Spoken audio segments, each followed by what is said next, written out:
여호와께서 그의 범사에 형통케 하셨더라. 이 형통이라는 단어에 대한 성경적 진술의 전제 조건은 하나님이 함께 하심으로입니다. 하나님이 함께 하시지 않는 성공, 번영, 잘 되는 것은 성경이 이야기하는 형통의 개념과 상당한 거리가 있습니다. 하나님이 함께 하지 않아도 열심히 노력하면 부유해질 수 있습니다. 잘 될 수 있습니다.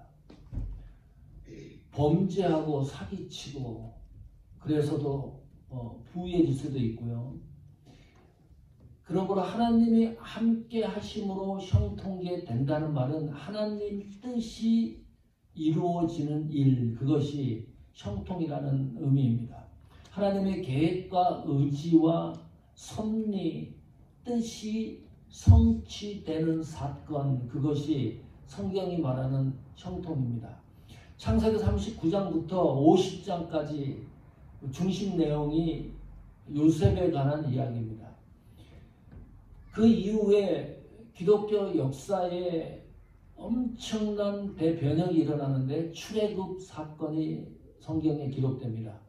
애굽에서 200만 사람이 출애굽하는 거예요. 한 동네가 출애굽하는 게 아니고 민족이 형성이 돼가지고 구속사의 역사가 출애굽으로 시작이 되고 있습니다. 그 역사 중심, 출애굽 역사가 성취되는 과정 속에 요셉의 삶이 포함되어 있습니다. 그것이 요셉에 있어서 형통의 은혜입니다. 하나님 계획과 목적과 섭리와 의지 속에 요셉의 삶이 녹아 있는 거예요.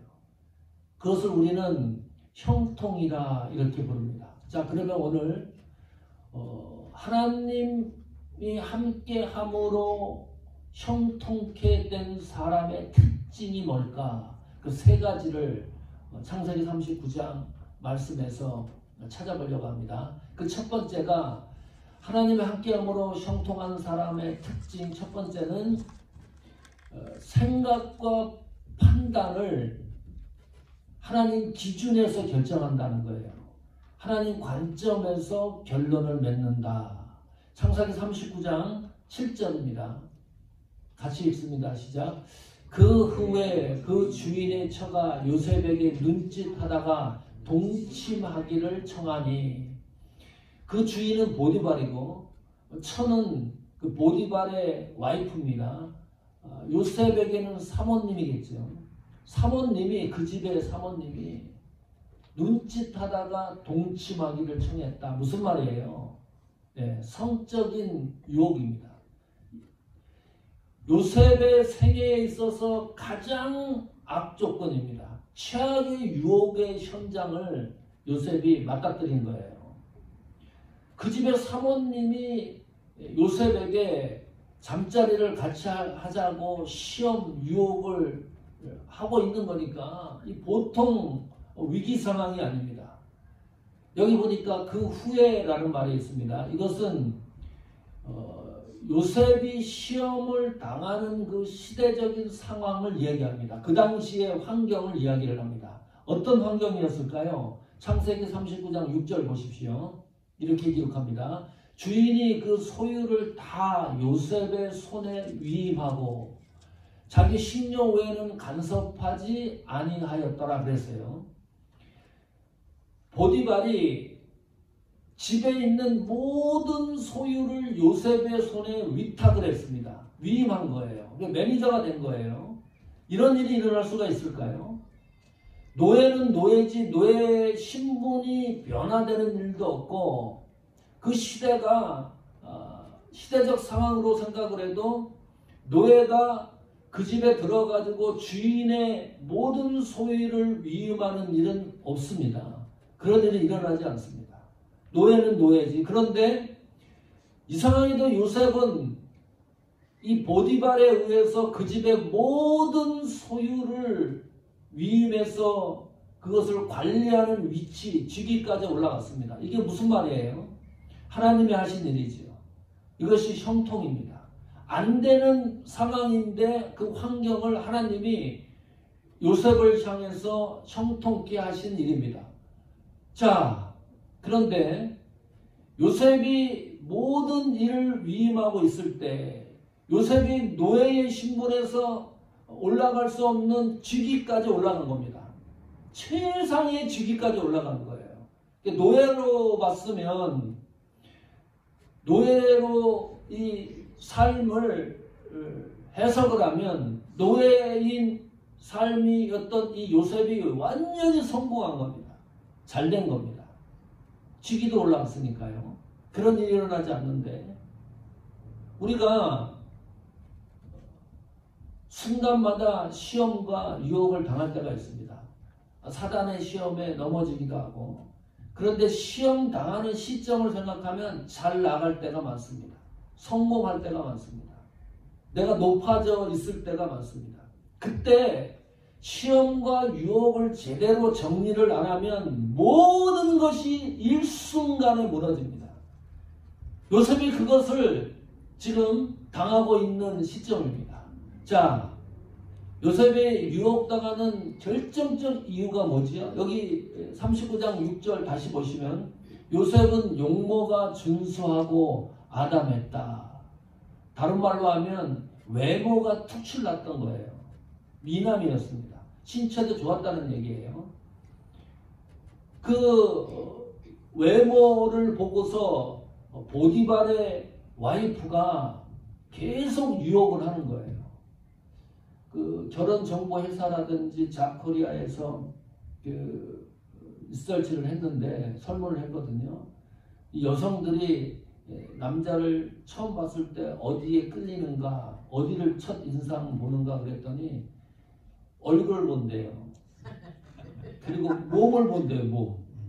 몸이 좀 튼실하게 생겨야 됩니다. 네. 그리고 옷맥시 이런 걸 본대요. 그러니까 외모를 보는 거지. 남자도 비슷할 거예요. 아마 제 느낌에 요셉이 지금 시대에 태어났으면 세계적인 영화배우 스타가 됐을지도 몰라요. 성경 말씀 그대로입니다. 아니 용모가 뛰어났어요. 아주 특별한 거죠. 그러니까 일반 사람과 비교해서 눈에 띄게 특별성이 있었습니다. 외모에. 이거는 요셉의 장점입니다. 다른 사람이 가지지 못한 외모의 준수함이 갖고 있었으니까 지금으로 얘기하면 1등 신랑감입니다. 굉장히 좋은 장점인데 그 장점이 유혹의 대상 요소가 될 수 있다. 내가 가지고 있는 장점이 다른 사람이 가지고 있는 내 장점이 시험의 요소가 될 수가 있다. 이거는 놀라운 일이에요. 우리가 착각하는 게 있죠. 장점을 달란트로 생각을 해요. 그래서 장점이 많으면 하나님 일과 헌신과 이 봉사와 신앙생활이 으뜸이 될 수 있다고 생각을 합니다. 근데 성경은 전혀 그렇게 얘기하지 않아요. 장점을 가지고 하나님이 사용하지 않습니다. 모세와 바울은 언변이 없었어요. 그런데도 하나님이 지도자로 사용하고 이 어부들 보세요. 예수님 제자들이 특출난 어떤 장점이 있는 인물들이 아닙니다. 그냥 물고기 잡았던 어부들입니다. 그런데 하나님이 제자로 활용하는 것을 보면 장점을 가지고 하나님의 역사를 만들어 가지는 않는다. 그것이 요셉에게는 약점이 된 거예요. 도로 시험의 대상이 됐으니까 그것을 무너뜨리는 유혹의 요소가 되고 있으니까. 그래서 사도 바울은 내가 가지고 있는 모든 유익, 내가 가지고 있는 모든 장점을 배설물로 여긴다. 그 기준이 내가 예수 그리스도를 만나고부터 내가 예수 그리스도에 대한 지식을 알므로부터 나의 장점과 나의 모든 유익을 배설물로 여긴다라고까지 고백을 하고 있습니다. 어느 정도로 이 요셉을 괴롭히고 유혹하게 하냐면 8절입니다.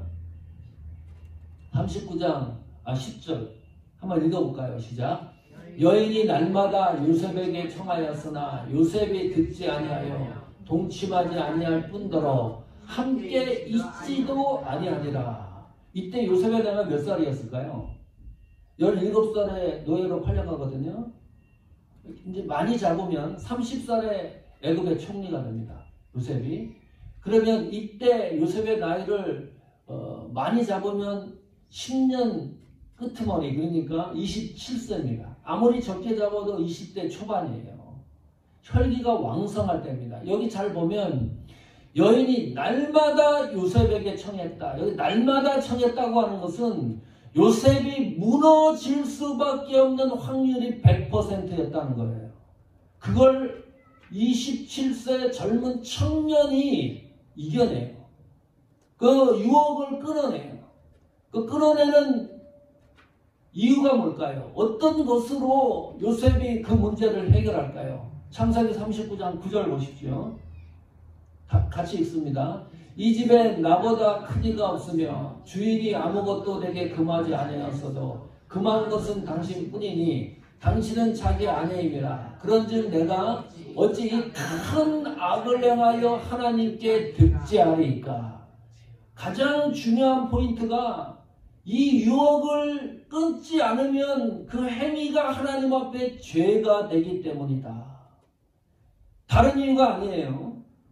뭐 주인과의 관계, 도덕적인 문제, 윤리적인 문제를 이해하는 것 같지만 결론적으로 이 큰 악을 행하여 나는 하나님 앞에 죄를 짓지 않게 하기 위해서 그 유혹을 끊는다는 믿음적인 시각입니다. 이것이 하나님이 함께함으로 형통한 사람들이 어떤 문제가 발생했을 때 결정하는 하나님의 기준, 하나님의 관점입니다. 나는 하나님의 기준과 관점으로 이 문제를 해결하겠다는 그 행위적인 모습을 요셉이 보여주고 있습니다. 이렇게 하기 힘들거든요. 어떤 문제가 일어나면 내 생각, 내 판단, 내 감정대로 결정하려고 하는데 요셉은 하나님의 기준과 관점으로 이 문제를 해결을 해요. 죄가 되기 때문입니다. 다른 큰 이유가 아닙니다. 하나님 앞에 죄가 되는 이 문제이기 때문에 나는 하나님 기준으로 가겠다. 하나님 말씀대로 가겠다. 하나님 기준과 관점으로 문제를 해결하는데 어떤 일이 일어나요? 감옥에 가요. 이해를 하십니까? 박수를 받아야 되는데 요셉이 감옥에 들어가요. 하나님 말씀대로 기준대로 결정을 하면서 가면 더 좋은 일이 발견이 돼야 되잖아요.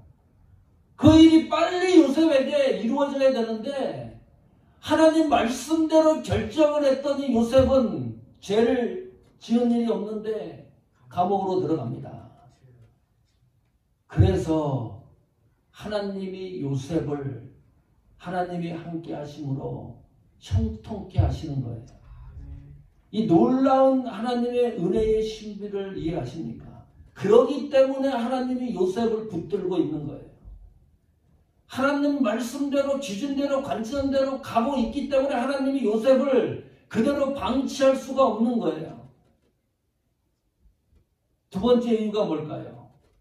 하나님 함께 하심으로 형통케 된 사람의 두 번째 특징은 그 은혜로 어떤 일이 벌어지느냐? 다른 사람들이 복을 받습니다. 창세기 39장 5절입니다. 같이 읽겠습니다. 의미를 잘 생각하시고 읽어보세요. 시작. 그가 요셉에게 자기 집과 그 모든 소유물을 주관하게 한 때부터 여호와께서 요셉을 위하여 그 애굽 사람의 집에 복을 내리심으로 여호와의 복이 그의 집과 밭에 있는 모든 소유에 미친지라. 기가 막히죠. 네.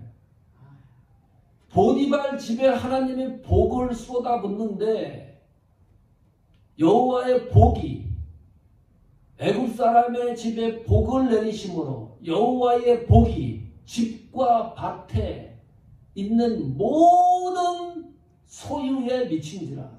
그냥 쏟아붓는 거예요. 왜 하나님이 보디발 집에 이처럼 복을 주시나요? 이유가 뭔가요? 왜 하나님이 보디발 집이 잘되게 만드는 이유가 뭔가요? 이유는 요셉을 위하여입니다. 이 말씀이 쓰나미가 돼야 돼요. 쓰나미가 밀려오듯이 감동이 있어야 돼요. 여호와께서 요셉을 위하여 보디발 집에 복을 쏟아부은 겁니다. 누구를 위하여? 요셉을 위하여. 사모하는 교회를 통해서 내가 복을 받는 것이 아니라 나를 위하여 사모하는 교회에 하나님이 복을 쏟아붓는 거예요. 나를 위하여 사모하는 교회 성도들이 복을 받는 거예요. 나를 위하여 우리 사모하는 교회의 성도들의 가정과 직장과 사업토와 자손과 후손들이 하나님의 복을 쏟아붓는 역사가 일어나는 거예요. 나를 위하여.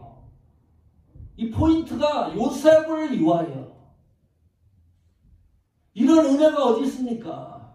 응? 교회를 통해서 복을 받아도 큰 은혜인데 요셉을 위하여 하나님이 보디발 집에 복을 쏟아 부으셨다. 왜 그런 건가요? 이유가 궁금하지 않습니까? 왜 요셉을 위해서 이처럼 보디발 집에 복의 복을 하나님은 쏟아 부으셨을까? 이유가 있습니다. 시편 105편입니다. 17절 같이 읽습니다. 시작. 한 사람을 앞서 보내셨으며 요셉이 종으로 팔렸도다. 자, 한 사람을 앞서 보냈다. 요셉을 하나님이 애굽으로 보내셨다는 거예요. 형들에게 미움을 받고 노예로 팔려가고 거기에서 감옥살이를 합니다. 그리고 총리 직위까지 올라갑니다. 이 모든 과정이 우연히 일어난 일이 아니다. 그거를 강조하는 거예요. 무슨 말이죠? 하나님 뜻대로 행하신 일이었다. 하나님 계획 안에 요셉의 삶이 포함돼서 요셉이 그 길로 가고 있었다. 그것을 성경이 증언하고 있는 거예요. 그냥 요셉은 미움을 받아서 노예로 팔려갔다고 생각을 하는데 나중에 알고 보니까 그게 아닌 거예요. 하나님의 거대한 계획의 흐름 속에 요셉의 삶이 들어가야 있었다. 그리고 감옥을 가죠. 그리고 19절 보십시오. 같이 읽습니다. 곧 여호와의 말씀이 응할 때까지라. 그 말씀이 저를 단련했다. 요셉이 하나님의 말씀이 요셉에게 성취되어질 때까지 이 시간이 어떤 시간입니까? 하나님의 시간입니다. 요셉의 시간이 아닙니다. 그래서 여기 성경에 보면 그 말씀이 저를 단련했다. 현대의 성경은 이렇게 번역을 해놨어요. 그 말씀이 그가 진심으로 입증하였다. 이 단련이라는 단어를 사용해서 그러니까 하나님의 시간에 성취될 때까지 그 시간 속에 요셉의 삶이 녹아있는 거예요. 하나님의 그 말씀이 요셉에게 응할 때까지. 참 그냥 우리는 신앙생활하고 지나가는 것 같은데 훗날에 뒤돌아보면 반드시 이런 신앙 고백을 할 때가 있을 겁니다.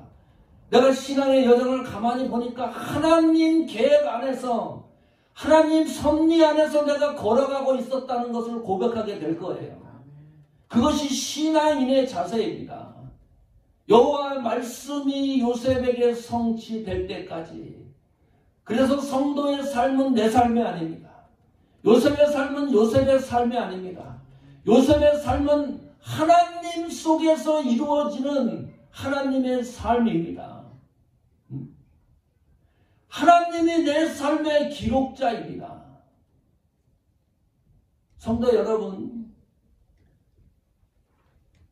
성도가 그 길을 쫓아갔을 때 애쓰고 수고하며 신앙생활을 해 나갈 때 아무것도 아닌 것 같지만은 그 하나님의 웅장한 계획 속에서 이루어지는 것이기 때문에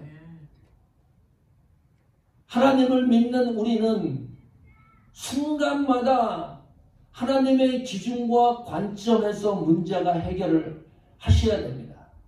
그래야 하나님 말씀이 응할 때까지 성취되는 하나님의 형통의 은혜를 우리가 경험할 수 있다. 이거 놓치지 않았으면 좋겠습니다. 세 번째는 하나님이 함께 하심으로 형통케 되는 사람에게는 그 사실이 다른 사람으로부터 증언을 해요. 그게 사실이라고 증명을 해줍니다. 창세기 39장 3절입니다. 읽어볼까요? 시작. 그 주인이 여호와께서 그와 함께 하심을 보며 또 여호와께서 그의 범사에 형통케 하심을 보았더라. 이거 어디서 많이 봤던 구절이죠. 이게 누가 얘기하는 거예요? 주인이 얘기하는 거예요. 보디발이. 이거는 여호와께서 요셉과 함께 하심으로 그의 범사가 형통케 되었다고 하는 이 말씀은 요셉에게 하나님이 약속한 말씀인데, 그 약속한 말씀을 그 집의 보디발 주인이 확증하고 있는 겁니다. 그와 함께 하심을 보며 눈으로 확인했다. 진짜라는 거예요. 39장 2절 보십시오. 확인하십시오. 여호와께서 요셉과 함께 하심으로 그가 형통한 자가 되어. 이 요셉에게 하신 이 말씀이 보디발이 그대로 증거하고 있습니다. 이걸 어떻게 해석을 해야 돼요? 하나님이 함께 하심으로 형통케 되었다는 이 사실을 이 보디발은 어떻게 보고 이야기를 하는 건가? 그것이 진짜라고. 이 요셉은 하나님이 함께하는 사람이라고, 하나님이 형통케 하는 사람이라고 어떻게 이렇게 증언을 하고 있는 것일까? 요셉의 신실성, 책임성, 성실성 당연히 있었겠지요.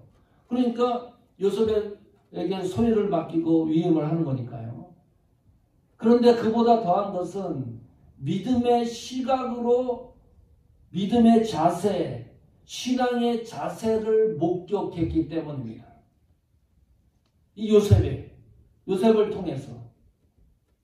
그게 뭔가요? 더 구체적으로 얘기를 하면 요셉의 어떤 신앙의 자세, 어떤 믿음의 자세가 있었길래 이 요셉은 하나님이 함께함으로 형통한 사람이라고 이 보디발이 증언을 하는 걸까요? 시편 105편 19절 아까 성경 읽었었죠.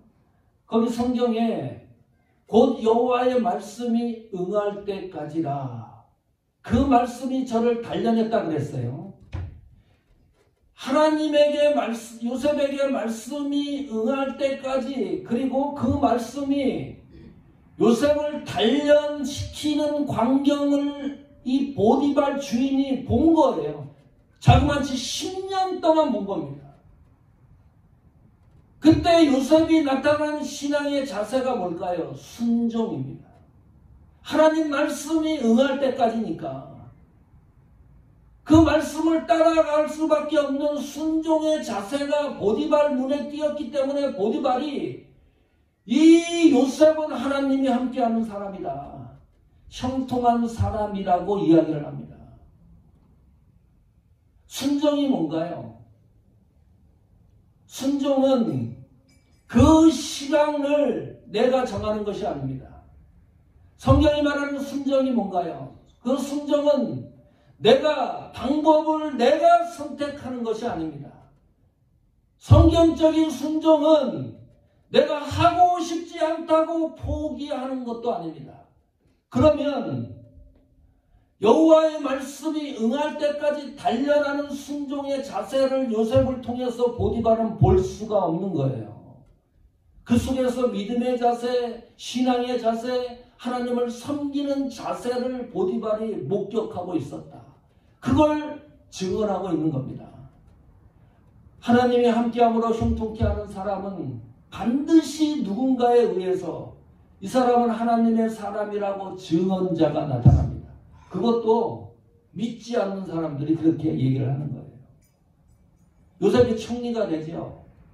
어느 날 개가 명단을 발표하는데 거기에 국무총리가 요셉이라고 발표가 돼요. 그 이야기를 보디발이 안 들었을까요? 보디발 와이프가 요셉이 국무총리가 된다는 사실을 몰랐을까요? 그때 보디발은 경호실장 아니었습니까? 알고 있었겠지요. 그러면 이 요셉이 죄가 없이 감옥에 들어갔잖아요. 그럼 보복을 해야지. 이 보디발 아내 정도는 어떻게 해야죠? 이 아내가 거짓으로 꾸며가지고 이 요셉이 감옥에 들어가서 심한 고초를 당했으니까. 그런데 그 이후로 성경에 보이지가 않아요. 보디발과 와이프에 대한 기록도 사라지고 요셉이 그 가정에 대해서 보디발과 와이프를 어떻게 보복했다는 기록도 없어요. 자, 요셉은 피스메이커가 분명합니다. 형들에게 미움을 당했는데도 다 그 성경 보십시오. 얼마나 가슴으로 다 품는지 몰라요. 아주 특별한 사람이에요. 정치도 요셉처럼 했으면 좋은데 우리나라 정치 보면 안 그래요. 보복하다가 5년이 훌쩍 가고 또 그 일이 계속 반복이 되고 또 정치뿐만이 아니고 교회 안에서도 그러고 복잡한 시대를 우리가 살고 있는데 자, 총리가 돼요. 총리가 되는 결정적인 이유가 우리가 너무 잘 알고 있죠. 꿈을 해몽을 합니다. 바로가 꿈을 꿨는데 이 꿈을 해몽할 사람이 없어요. 그 당시 최고로 유명한 사람들, 객술, 점치는 사람들 다 동원을 해가지고 이 꿈의 내용을 알려고 하는데 그것을 해몽하는 사람이 없어요. 그 바로의 꿈을 요셉이 해몽을 합니다. 자, 꿈을 해몽했다고 총리로 올라가는 이 세계사 역사가 있습니까? 그것도 없습니다. 저는 아직 그 세계 역사에 어느 나라의 대통령이 꿈을 꿨는데 그 꿈을 해몽해줬다고 해서 총리 자리까지 올라간 사람을 보지 못했어요. 그러면 우리 상식적으로 어떻게 생각을 해야 돼요? 나라에서 요셉을 대우해준다 그러면 신당 하나 만들어줘야 돼요. 점치게 해야 되죠. 그리고 이 왕이 복잡한 문제가 있으면 영적 문제를 요셉에게서 와가지고 문제를 해결을 받고 그러는 관계는 이해가 되지만 총리 자리까지 올라간다는 것은 상상할 수가 없는 일이잖아요. 총리 자리까지 올라가요. 그러니까 순간마다 하나님이 어떻게 요셉을 형통하게 했는가가 성경에 고스란히 기록되어 있습니다. 그 후에 이 바로가 이렇게 증언을 합니다. 창세기 41장 39절입니다. 같이 있습니다. 시작. 요셉에게 이르되 하나님이 이 모든 것을 내게 보이셨으니 너와 같이 명철하고 지혜 있는 자가 없도다. 바로가 하는 말입니다. 요셉이 하는 말이 아니고 요셉 곁에 있던 동역자들이 얘기하는 말이 아니고 하나님을 믿지 않는 바로가 이렇게 증언을 하는 거예요. 너는 하나님이 모든 것을 내게 보이신 것이 분명하다. 하나님의 존재를 인정하고 있어요. 요셉을 통해서 요셉을 바라보면서 이 하나님의 신이 너에게 임했다고 얘기를 합니다. 41장 38절은 또 그렇게 얘기를 해요. 그 하나님이 주권자고 하나님이 지혜가 있는 분이고 그 하나님의 능력자라고 하는 것을 믿지 않는 바로가 증언을 해요. 이것이 하나님이 함께함으로 형통하는 사람들의 유형이고 모형입니다. 내가 하나님 앞에 신앙생활하면서 하나님이 나와 함께함으로 형통한다는 것을 어떻게 느끼고 그것을 실제적으로 알게 됩니까?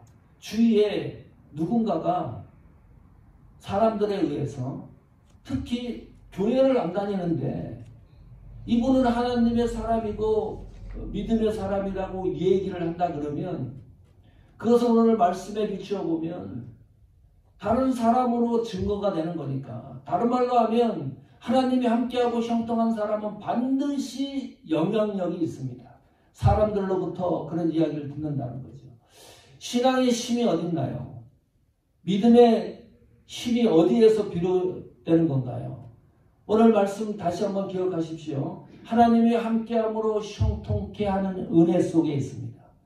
우리는 그 하나님이 함께함으로 형통케 하시는 은혜의 동력으로 이 세상을 살아가요.